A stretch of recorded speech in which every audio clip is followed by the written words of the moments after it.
नमस्कार, देवभूमि लाइव में आप सभी का स्वागत है और मैं हूं आपके साथ आयुष चित्रांश। चलिए इस बुलेटिन की शुरुआत करेंगे। मुख्यमंत्री पुष्कर सिंह धामी ने एक्सिस बैंक के द्वारा स्वास्थ्य विभाग को दिए गए ऑक्सीजन कंसंट्रेटर वाले वाहन को हरी झंडी दिखाकर रवाना किया है। मुख्यमंत्री ने कहा है कि स्वास्थ्य विभाग के क्षेत्र में सरकार के द्वारा बेहतर काम किया जा रहा है। साथ ही मुख्यमंत्री पुष्कर सिंह धामी ने यह भी बताया कि 1 माह के कार्यकाल में उनके द्वारा कोशिश की गई है विकास की योजनाओं को धरातल पर उतारा जा सके।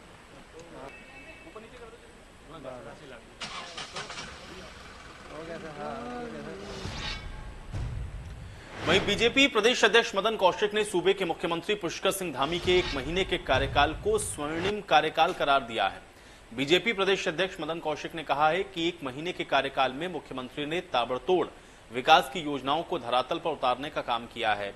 उनके इस 1 महीने के कार्यकाल में सूबे की जनता को भी इसका लाभ मिला है।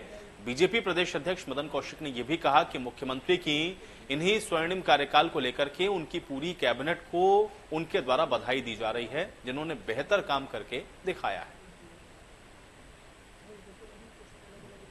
मुख्यमंत्री के तौर पर उन्होंने जनता के बीच में जिस प्रकार 1 महीने तक ताबड़तोड़ विकास की योजनाएं लागू की हैं, जिस प्रकार से जनता का विश्वास बढ़ा है, निश्चित रूप से कि मुख्यमंत्री के तौर पर यह उनका 1 महीने का कार्यकाल एकदम स्वर्णिम कार्यकाल है और जनता के विश्वास पैदा करने में उन्होंने जो मेहनत की, इसके लिए मैं युवा मुख्यमंत्री को, उनकी पूरी कैबिनेट को बधाई और शुभकामनाएं देता हूं। उत्तराखंड में साल 2022 के चुनाव का राजनीतिक शंखनाद हो चुका है, जिसमें कांग्रेस ने अगले साल होने वाले चुनाव में लक्ष्य भेदने के लिए तैयारियां अभी से शुरू कर दी हैं। इसके तहत राज्य में जीत के लिए पार्टी का 3 दिवसीय विचार मंथन शिविर ऋषिकेश में शुरू हो चुका है।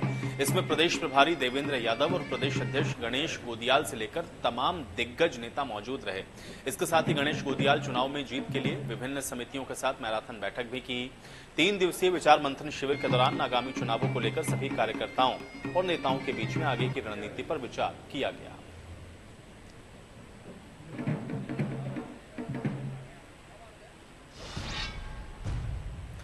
तो मसूरी में महिला कांग्रेस ने बेटी है तो परिवार है के तहत मसूरी गांधी चौक गुरुद्वारे के सभागार में गोष्ठी और सम्मान समारोह का आयोजन किया। कार्यक्रम के मुख्य अतिथि महिला कांग्रेस राष्ट्रीय महासचिव अनुपमा रावत के द्वारा कार्यक्रम का दीप प्रज्वलित करके शुभारंभ किया गया। वहीं विभिन्न क्षेत्रों में महिलाओं के बेहतर कार्य को सराहा गया। महिलाओं और शिक्षा के क्षेत्र में प्रदर्शन करने वाली छात्राओं को सम्मानित किया गया। अनुपमा रावत ने मसूरी महिला कांग्रेस अध्यक्ष जसबीर कौर के द्वारा किए जा रहे सामाजिक और राजनीतिक कार्यों की सराहना की।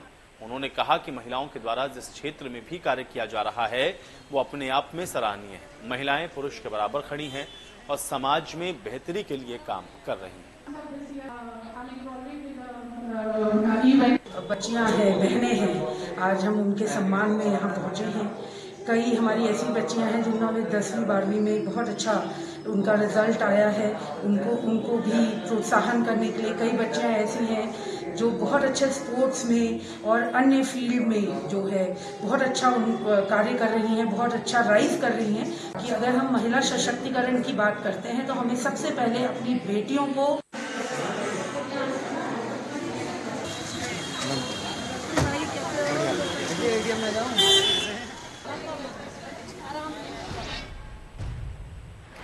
वहीं जनपद पौड़ी गढ़वाल के कांग्रेस प्रदेश उपाध्यक्ष केसर सिंह नेगी ने प्रदेश उपाध्यक्ष बनने के बाद सबसे पहले सावन के पवित्र सोमवार को मां ज्वाला देवी के मंदिर में पूजा अर्चना के साथ शुरुआत की। इसके साथ ही आशीर्वाद लेते हुए कांग्रेस की जीत की कामना भी उन्होंने की। इसके बाद उन्होंने नौगांव खाल बाजार में विधानसभा कार्यालय का उद्घाटन किया। उद्घाटन समारोह में आयोजित कार्यक्रम में प्रदेश उपाध्यक्ष केसर सिंह नेगी के द्वारा कई लोगों को कांग्रेस की सदस्यता दिलाकर कांग्रेस में शामिल करवाया गया। इस दौरान कांग्रेस प्रदेश उपाध्यक्ष केशव सिंह नेगी ने संबोधित करते हुए केंद्र सरकार पर जमकर निशाना साधा। इस दौरान उनके नेतृत्व में कांग्रेस कार्यकर्ताओं ने नौगांव खाल एकेश्वर बाजार में एक रैली भी निकाली।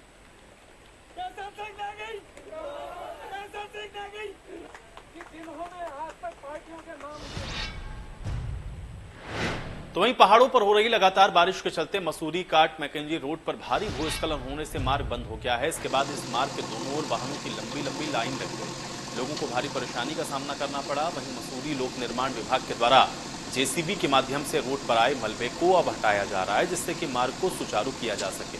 लेकिन भूस्खलन के बाद भारी मात्रा में आया मलबे और इसको हटाने के काम में कर्मचारियों को काफी दिक्कतें पेश आ रही हैं।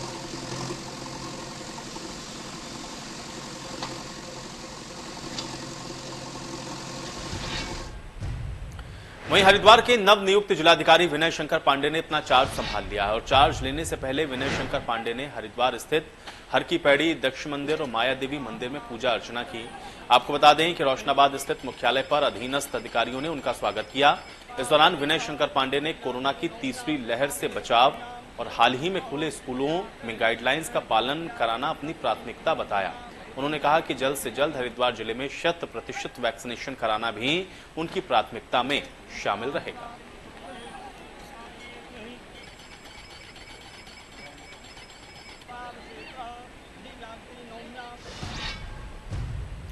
तो उत्तराखंड में कोरोना महामारी का असर कम होने के बाद भी प्रदेश में सरकार कोई खतरा मोल नहीं लेना चाहती और लिहाजा प्रदेश में कोविड कर्फ्यू को 10 अगस्त तक के लिए बढ़ाया गया है।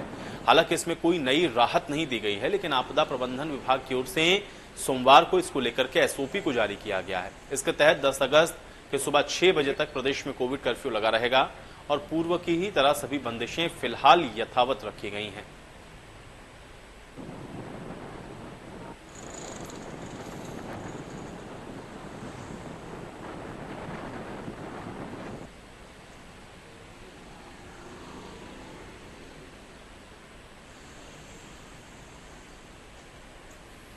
ठीक है।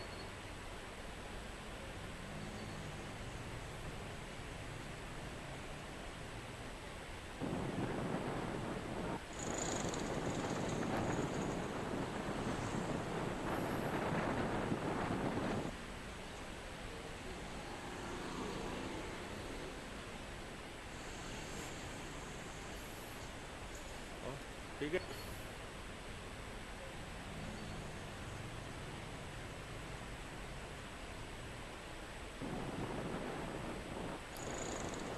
तो उत्तराखंड में आपको बता दें कि 10 अगस्त तक कोविड कर्फ्यू को बढ़ा दिया गया है। सरकार ने कोविड कर्फ्यू को आगे एक्सटेंड कर दिया है। इसमें आपको बता दें कि पूर्व की ही तरह सभी नियम को यथावत रखा गया है। वहीं बद्रीनाथ राष्ट्रीय राजमार्ग पर लैंडस्लाइड हुआ है और पूरी पहाड़ी दरक कर हाईवे पर आ गई है। लैंडस्लाइड की तस्वीरें भी कैमरे में कैद हो गई हैं। राष्ट्रीय राजमार्ग 58 पर यह लैंडस्लाइड हुआ है और पीपल कोटी के पास की घटना बताई जा रही है। लैंडस्लाइड की तस्वीरें भी आपको दिखा रहे हैं। चमोली की ये तस्वीरें हैं जहां पर पूरी पहाड़ी दरक कर हाईवे पर आ गई। राष्ट्रीय राजमार्ग की ये तस्वीरें हैं, जिसके बाद आप देखेंगे किस तरीके से पूरा मार्ग बाधित हो गया। लैंडस्लाइड की तस्वीरें कैमरों में भी कैद हो गई हैं और अब इस मलबे को हटाने का जो काम है युद्ध स्तर पर चल रहा है।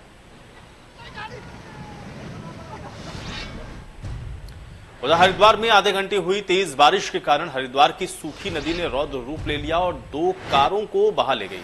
इसका वीडियो सोशल मीडिया पर काफी वायरल हुआ है। इस वीडियो में आप साफ तौर पर देख सकते हैं कि किस तरह हरिद्वार की सूखी नदी में आए बारिश के पानी ने एक खड़ी हुई कार को अपनी जद में ले लिया। बता दें कि सूखी नदी के पास शमशान घाट होने के कारण नदी पर ही लोग अपनी कारों को पार्क कर देते हैं।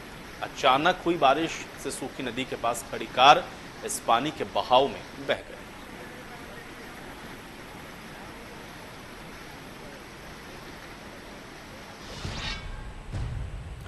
तो उत्तराखंड अब खतरों का प्रदेश बनता जा रहा है, क्योंकि मानसून के सीजन में बारिश आफत के बनकर बरस रही है। प्रदेश में 84 बड़े डेंजर जोन चिन्हित हुए हैं।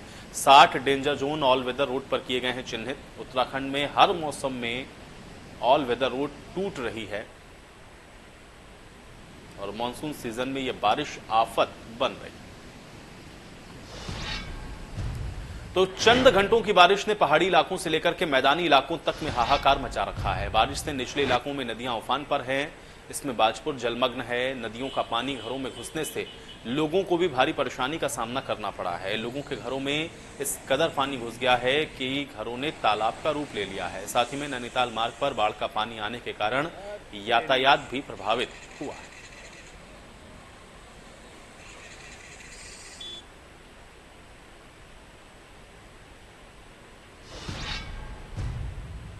वहीं मुख्यमंत्री पुष्कर सिंह धामी ने कोरोना काल में बेसहारा हुए बच्चों के लिए मुख्यमंत्री वात्सल्य योजना का विधिवत शुभारंभ किया है। मुख्यमंत्री ने डीबीटी के द्वारा योजना में चिन्हित बच्चों के बैंक खातों में 3-3 हजार रुपए की सहायता राशि ट्रांसफर की है।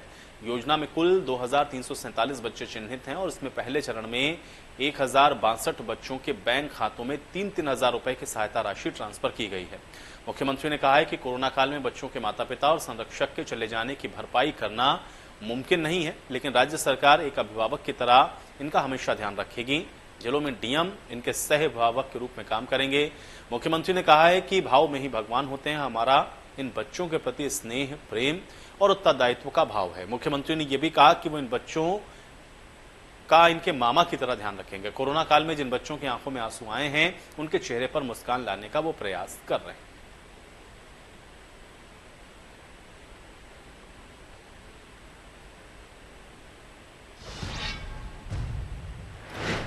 तो मुख्यमंत्री वात्सल्य योजना की आज से शुरुआत हो गई है, जिसमें नैनीताल जिले में भीमताल से विधायक राम सिंह कैड़ा और जिलाधिकारी नैनीताल ने इस योजना से लाभान्वित बच्चों को चेक वितरित किए हैं।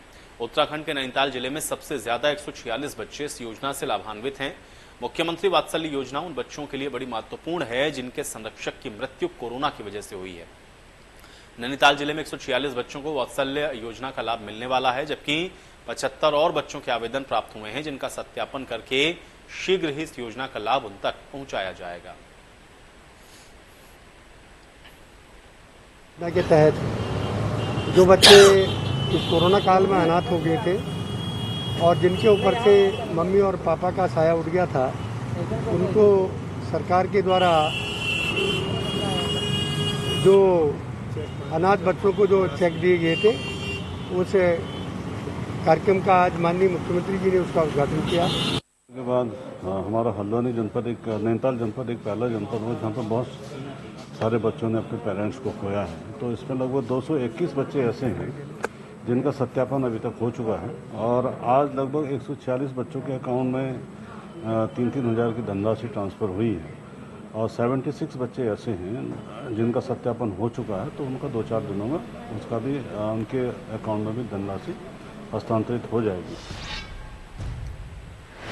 तो वहीं जोगेश्वर धाम में बीजेपी सांसद के द्वारा गाली गलौज का प्रकरण अब राजनीतिक रंग लेने लगा है और इस प्रकरण के बाद अब बीजेपी सांसद पे पुलिस ने विभिन्न धाराओं में मुकदमा दर्ज किया है। भाजपा सांसद की इस हरकत पर कांग्रेस ने इसको मुद्दा बना दिया है। कांग्रेस चुनाव संचालन समिति के अध्यक्ष ने इस मुद्दे पर उपवास रखा और भाजपा से ऐसे नेताओं पर कार्रवाई करने की मांग की है।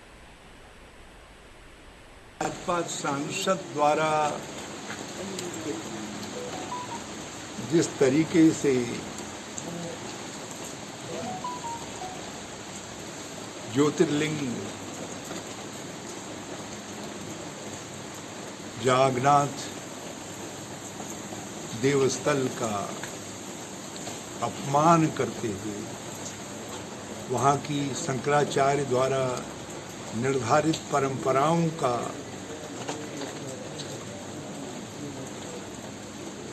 अपमान पूर्वक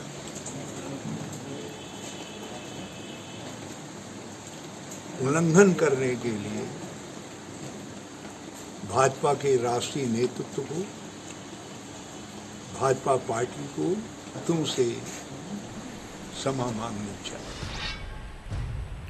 उत्तराखंड में चुनाव नजदीक है, लिहाजा सियासी पारा भी चढ़ता जा रहा है। बीजेपी के प्रदेश महामंत्री सुरेश भट्ट ने कांग्रेस पर निशाना साधते हुए कहा कि तुष्टीकरण की राजनीति के चलते कांग्रेस पार्टी का बुरा हाल हो चुका है। इस समय कांग्रेस पार्टी भारी दबाव में है। उत्तराखंड में इस समय जिस तरह के हालात हैं, उससे यह स्पष्ट हो चुका है कि कांग्रेस का सत्ता में आने का सपना कभी साकार नहीं हो सकता। मेरी लाल के सपने सरकार आएगी तो सरकार तो थी ना पहले इनकी भी, तब इन्होंने क्या क्या किया, तब उन्होंने उसके साथ क्या है। आज वो हरीश रावत जिस बात को कहते हैं, उनके वीडियो पुराने आप ही निकाल लीजिए ना, किस प्रकार से उत्तराखंड के अंदर उन्होंने कहा कि हाँ भाई कमा लो, ये कर लो, वो कर लो, मैं आंखें बंद कर लूंगा। इस प्रकार के जिनको आज लोग कहते हैं बहुत बड़े नेता हैं, उन्होंने उत्तराखंड के बारे में जरा भी संवेदना नहीं। सरकार बचाने लगे थे, मैं आंखें बंद कर लूंगा, प्रदेश का मुख्यमंत्री कहता है।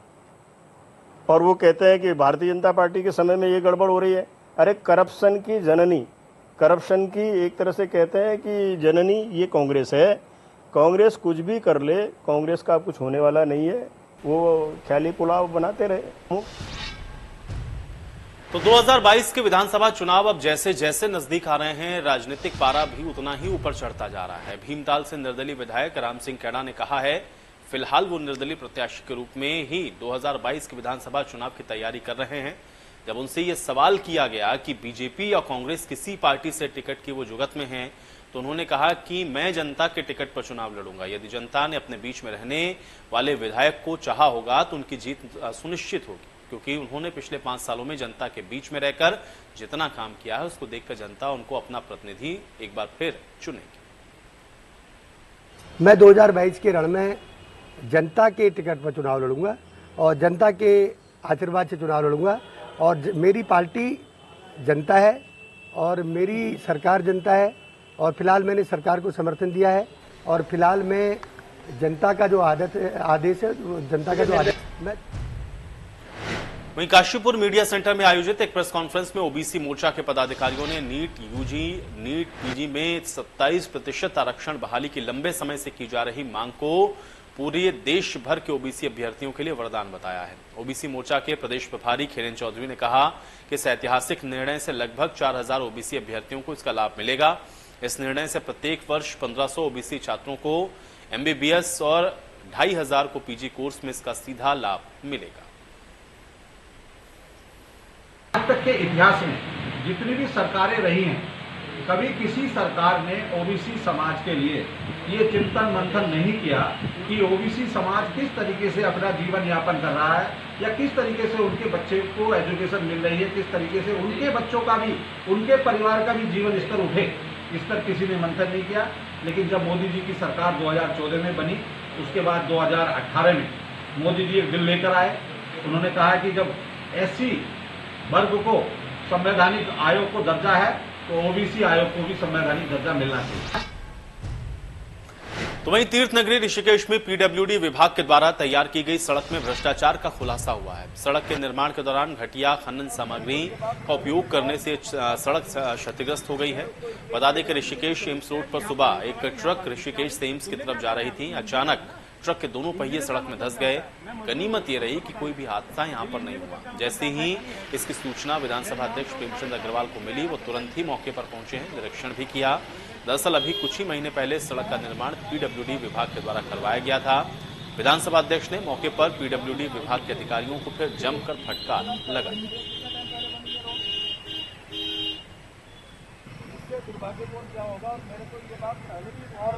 है कि विभाग बिल्कुल लापरवाही पे मुझे लगता है हमारा है। ये बात तो ठीक है कि इस सड़क को देखते मेरा आज मन बहुत दुखी है और जिस तरह से ट्रक अभी धंसा है, भगवान का शुक्र भी कर रहा हूँ कि कोई बड़ा हादसा नहीं हुआ। ट्रक धंसने तक सीमित रह गया, किसी अनहोनी से बचे हम लोग। ऐसी घटना हो जाती तो मैं कैसे अपने आप को बचा पाता। सवाल इस बात का नहीं है, सवाल इस बात का है कि जिस सड़क से अभी नवंबर में कब बनी थी, मेरे पास जब नवंबर में बनी है, नवंबर 20 में रोड बनती है, अभी 1 साल नहीं हुआ और जगह जगह जिस प्रकार से धंस रही है, ये बहाना कर रहे हैं कि साहब यहाँ पे जो है पाइपलाइन है। लेकिन मैं ये पूछ रहा हूँ कि इंजीनियर्स का मतलब क्या है? यदि पाइपलाइन से तो सड़क कैसे बन गई और बनी है तो उसकी व्यवस्था पहले से क्यों नहीं? तो वायुसेना के शौर्य का प्रतीक मिग-21 लड़ाकू विमान अब गढ़ी कैंट के चीड़बाग में निर्माणाधीन युद्ध स्मारक की शान बढ़ाएगा। देश के शहीदों को श्रद्धांजलि देने के लिए तैयार हो रहे शौर्य स्थल में नभ, जल और थल तीनों सेनाओं की निशानियां रखी जाएंगी। मिग-21 दून पहुंच गया है। युद्ध स्मारक की शान बढ़ाने के लिए chief of defence staff Vipin Rawat की ओर से 2 राइफल पहले ही दी जा चुकी हैं। इसके अलावा नौसेना के साहस के प्रतीक के रूप में एक जहाज की सिफारिश भी रक्षा मंत्रालय से की गई।